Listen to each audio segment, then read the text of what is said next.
Hey y'all, welcome to our homestead. Have you ever thought about security for your country property? We've always thought about that, but we started to think about it a little bit more recently when we got some odd comments on the channel. And I'm going to show you the layers of security that we have here at the property. Now some of you might think, oh, that's a mistake, don't show anybody your layers. But these are things that you can incorporate, anybody can incorporate into their homestead, their country property, their mountaintop villa, whatever it is. And I think you should do all of them.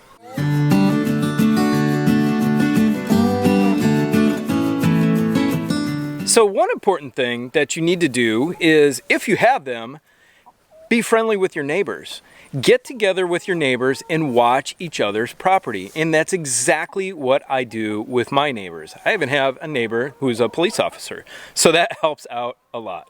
We have a tight-knit little group of neighbors where if one of us is going out of town, we tell each other so that the other people can keep an eye on the property.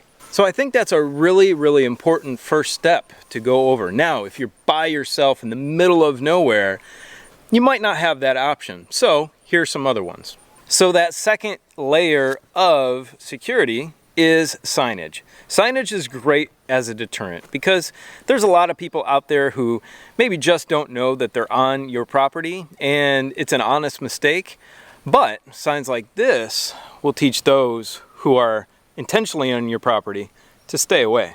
We're also going to talk about signs like this in a second. So depending on the size of your property, you're probably going to have a decent amount of signage up around the perimeter of your property. And things like this are really important to warn people of things beyond. Now that gets me to the next layer of security that everybody should have, in my opinion, and that's fencing. Now we were very fortunate to not have to purchase all this fencing. Fencing can be expensive, but I think it's a very important deterrent for your property. This fencing all the way around our property is cattle panel, so it's nice and tough. Now that cattle panel is also a deterrent for some pests in the area, namely wild hogs. Wild hogs are extremely destructive and very dangerous, and they can't hop the fence. They can plow through a lot of things, but having this strong cattle panel around the entire property has been a huge blessing. Now you notice my dog on camera is very friendly with me, but if you walk into my property, he's not going to be too friendly with you. So that is another great layer of security to have all the time on your homestead, a good guard dog. So as we come in with our layers of security, the next layer is something that I didn't have until just recently, and I'm very thankful this company reached out to me so that I could test out this product right here.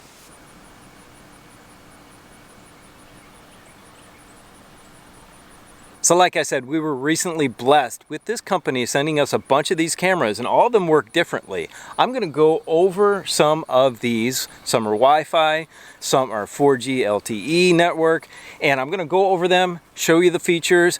They're actually really cool, and they're really helping us in that next layer of security for our homestead. I'm also going to show you how to make this little module here that you can move around anywhere on your property, because all of these cameras are solar, which is really, really nice. Oh, there it is. So let's take this down, take it in the barn, and we'll show you how these things work. So here we go. Here's this portable little module that we made for this security camera. Now the gorgeous thing about these security cameras from Reolink is all of them are cordless. They all work off of solar. And if you don't have an area where you can get good sun to this panel, then the battery inside has a USB charging port, a mini USB charging port. You can just recharge the camera, put it back up. I'm not exactly sure of the life of each charge on that battery without the panel doing the recharging. So you're gonna have to experiment with that yourself. Now let me show you what I did here to create this. And it's super simple, guys. All you need is a scrap piece of lumber. This is a scrap piece of 2x4 I had. We drilled 2 holes in it right here, and we have 3-inch deck screws. Those 3-inch deck screws will give you the ability to drill it in anywhere you want, to hang it from anywhere you want. Usually they recommend about 10 feet in height. 10 to 12 feet is great for these cameras. Now I have to also mention the build quality of these cameras. For their price point, I was pretty stunned. Things like this bracket is metal. It's an alloy, cast alloy. All of the plastics on here are insanely tough, and the attention to detail on how this goes together is really, really nice. This is one of the nicest solar panels for a little unit like this, a little outdoor unit of whatever it may be. The nicest solar panels I've ever seen. It's got this nice texture on it, and it is solid as a rock. It feels heavy, kind of like an iPad. So what I did for this module was just screw in our solar panel up at the top, and we're gonna face it in a southerly direction. Now, they give you a long cord here. This thing's gotta be maybe 10 feet long, and that will give you the ability to get that solar panel wherever you need it, stretched out to get the best sun possible to keep this thing charged. So I've brought out two examples of cameras here. So first one here, this is the Argus PT. PT stands for pan and tilt. And as you can see, this little nodule on the bottom right here pans, tilts, and actually rotates also. So it gives you, I think, a 355-degree view around. And it'll pan all the way down to look almost back at the board, and then almost up to look right past this lip right here. It has a great range of motion.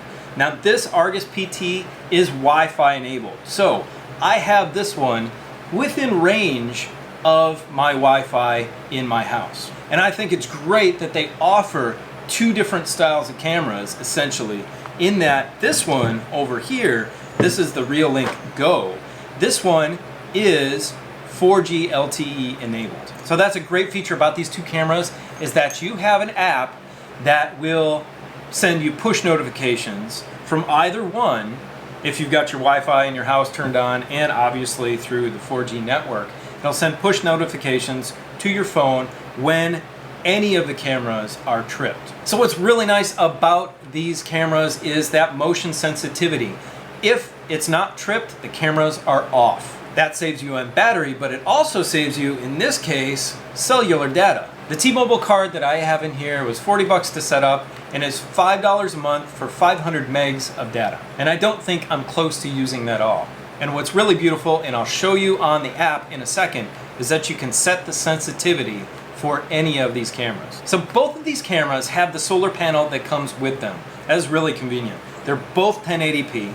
They both send alerts, notifications, and emails to you. They both have two-way communication. They both have alarms that are tripped that you can set in case somebody sets off that motion sensor. And they both have the ability, if you have that SD card in them, to have playback and continuous recording of the motion when it trips the motion sensors on these. So I'm going to put both of these back in their places, and then I'm going to jump on the app and show that to you and show you some of the functionality of it. So here's the shot from one of my cameras. I'm going to walk in front of it and you'll see the push notification come through, and then you'll also hear the alarm on the unit itself. Here we go. You can probably see me in there.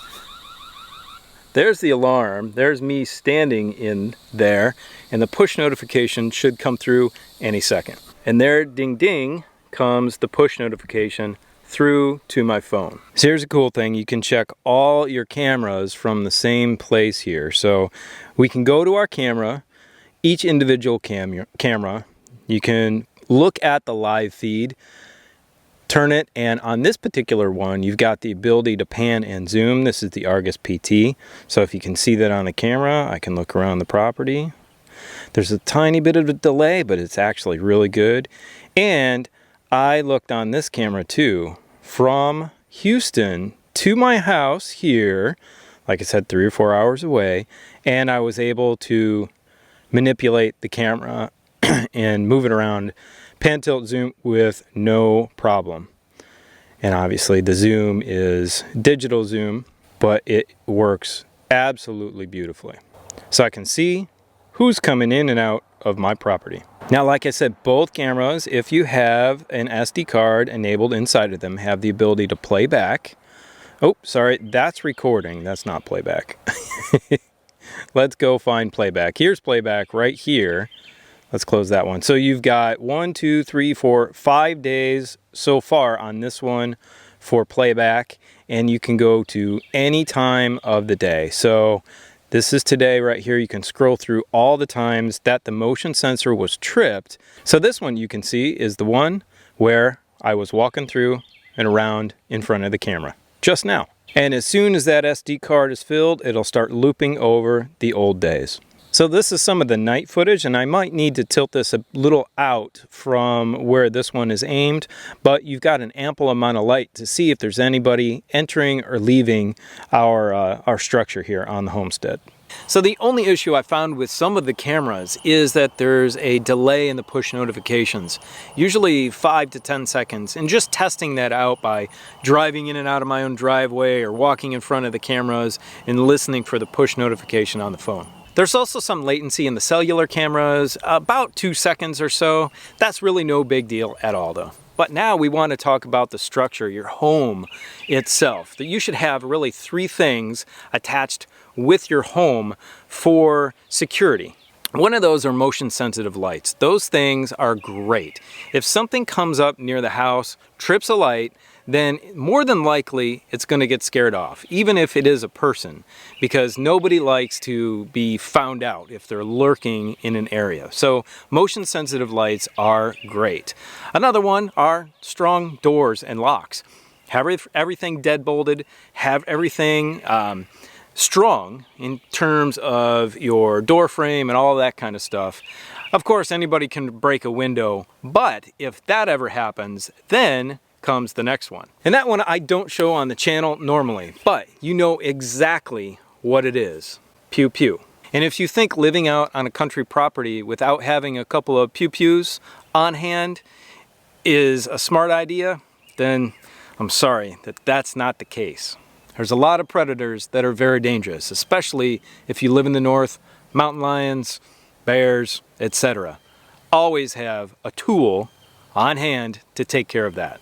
Now, beyond all the tools comes the very last one. And in fact, it should be the first one before anything else. So I'm going to take it from 7, I'm going to go to 1, I'm going to shift everything else down. And that is reliance on God and faith in Jesus Christ. Because your Savior commands billions and billions and billions of angels whom he can send here to protect you in a blink of an eye. Now, God doesn't want you to sit back and relax and do nothing.